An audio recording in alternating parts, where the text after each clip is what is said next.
আসসালামু আলাইকুম, আমি তাজমুল আছি আপনাদের সাথে। তো আজকের এই ভিডিও থেকে আমরা জেনে নেব মাইগ্রেশন কি, মাইগ্রেশনটি কিভাবে কাজ করে, মাইগ্রেশন বন্ধের উপায়, মাইগ্রেশন অন কেন করব। তো আমরা প্রথমে জেনে নিই মাইগ্রেশন কি। মাইগ্রেশন হচ্ছে শিক্ষার্থীরা আবেদনের সময় টেকনোলজি প্রতিষ্ঠান পছন্দ করে থাকে। অটো মাইগ্রেশন হলো আপনার পছন্দক্রম অনুযায়ী ফলাফল উপরের দিকে যাবে, ফলাফলটি মূলত উপরের দিকে যাবে, এটি হচ্ছে অটো মাইগ্রেশন। এটি কিভাবে কাজ করে এখন আমরা দেখে নেব অটো মাইগ্রেশন কিভাবে কাজ করে।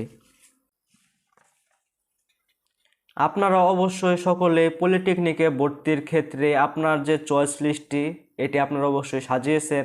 তো আপনারা যখন পলিটেকনিক চয়েস লিস্ট সাজানোর ক্ষেত্রে ক্রমিক নং 1 2 3 4 এভাবে ক্রমিক নং দিয়ে পলিটেকনিক চয়েস দিয়েছেন।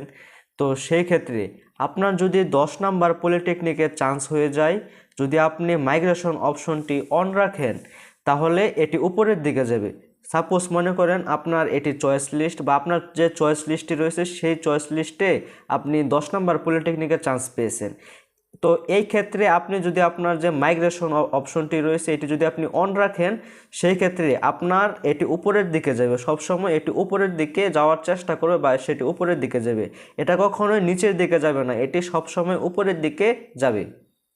করে মাইগ্রেশন কখনো নিচের দিকে যাবে না, মাইগ্রেশন সব সময় উপরের দিকে যাবে। যদি আপনি 4 নাম্বার পলিটেকনিকের চান্স পান, সেই ক্ষেত্রে যদি মাইগ্রেশনটি অন রাখেন তাহলে আপনার যে উপরের দিকে যে পলিটেকনিক ইনস্টিটিউট চয়েস রয়েছে তো এইগুলাতে বা ওই সাবজেক্টে আপনি চান্স পাবেন। তো আশা রাখি আপনার মাইগ্রেশন অপশনটি কিভাবে কাজ করে এটি আপনি বুঝতে পেরেছেন। তো এখন আমরা দেখে নেব মাইগ্রেশন বন্ধের উপায়। আপনি কম্পিউটার এর দোকান যেখান থেকে ফর্ম ফিল আপ করেছিলেন সেখানে যাবেন। আপনার প্রথমত কাজ হচ্ছে আপনি যে জায়গা থেকে আপনার পলিটেকনিক আবেদন করেছেন সেই জায়গায় যাবেন এবং এটি বন্ধ করতে যে পেজে আপনার রেজাল্ট শো করবে, আপনার এটি বন্ধ করার জন্য আপনার যার মাধ্যমে আবেদনটি করেছেন তার কাছে যেতে হবে। তারপর তার পেজে আপনার রেজাল্ট শো করাবে, আপনার যে রেজাল্ট এটা শো করাবে। সেখানে একদম নিচে মাইগ্রেশন বন্ধ করবেন কিনা তার জন্য একটি টিক দেওয়া বক্স থাকবে, একটা বক্স থাকবে, সেই বক্সে টিক দেওয়া থাকবে, আপনি সেটা দেখতে পারবেন। বক্স থেকে যখন আপনি টিকটা তুলে নেবেন এবং আপনার যে আবেদনটি সেটি সাবমিট করবেন, সেক্ষেত্রে আপনার মাইগ্রেশন অপশনটি বন্ধ হয়ে যাবে।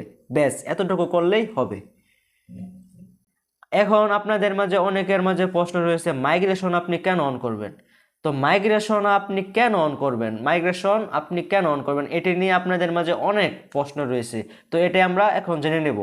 তো সাপোজ আপনি মনে করেন আপনার যে চয়েস লিস্টে আপনি মনে করেন যে আপনি এই যে 3 নাম্বার সাবজেক্টে চান্স পেয়েছেন, আপনার যে তৃতীয় নাম্বারে যে পলিটেকনিক রয়েছিল সেটিতে আপনি চান্স পেয়েছেন। তো সেই ক্ষেত্রে আপনি এই পলিটেকনিকে পড়তে চাচ্ছেন না, আপনি পড়তে চাচ্ছেন টাঙ্গাইল অথবা ময়মনসিংহ। সেই ক্ষেত্রে আপনি অবশ্যই মাইগ্রেশন যে অপশনটি রয়েছে সেটি অন রাখবেন। আপনি যদি আপনার মাইগ্রেশন অপশনটি অন রাখেন তাহলে অবশ্যই আপনার আবেদনটি উপরের দিকে যাবে, সেটি সিভিল বা ইলেকট্রিক্যাল যে কোনো একটি ডিপার্টমেন্টে চান্স পাবেন এবং এই দুইটি পলিটেকনিক থেকে যে কোনো একটি পলিটেকনিকে চান্স পাওয়ার সম্ভাবনা প্রবল। তো সেই ক্ষেত্রে আপনি অবশ্যই মাইগ্রেশন অপশনটি অন করে রাখবেন। আপনার যদি মাইগ্রেশন অপশনটি অন থাকে সেটা আপনার জন্য অনেকটা ভালো হবে, কেননা আপনি আপনার যে চয়েস লিস্ট সাজিয়েছেন সেটি কিন্তু আপনার যে প্রথম, দ্বিতীয় বা তৃতীয়, আপনি যে প্রথম যে চয়েসটি দিয়েছেন সেটি কিন্তু আপনি বেশি প্রাধান্য দিয়েছেন। সেই ক্ষেত্রে আপনার যদি প্রথমটি হয় সেটা আপনার জন্যই ভালো। তারপরে আপনি যেটি রেখেছেন সেটা আপনার দ্বিতীয় বা সেটা আপনার সুবিধার্থে আপনি দ্বিতীয় অবস্থানে রেখেছেন। যদি দ্বিতীয় অবস্থানে আপনার চান্স হয় সেটা কিন্তু আপনার জন্যই ভালো।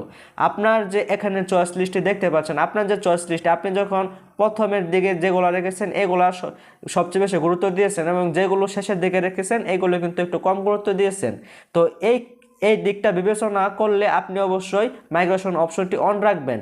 আর যদি চান্স হয়ে যায় পছন্দের পলিটেকনিক অথবা পছন্দের সাবজেক্টে আপনি চান্স পেয়ে যান, তো সেই ক্ষেত্রে অবশ্যই মাইগ্রেশন অপশনটি বন্ধ করে দিবেন, সেটা আপনার জন্য ভালো হবে। তো এই মাইগ্রেশন নিয়ে আপনাদের অনেক জানার আগ্রহ ছিল, তা রাখি এই ভিডিওতে আপনারা অনেক তথ্য জানতে পেরেছেন। তো আপনারা পরবর্তীতে কী ধরনের ভিডিও চান এবং কী ভিডিও পেলে উপকৃত হবেন তা অবশ্যই কমেন্ট বক্সে জানাবে। তো আজকের মতো বিদায় নিচ্ছি, আল্লাহ হাফেজ।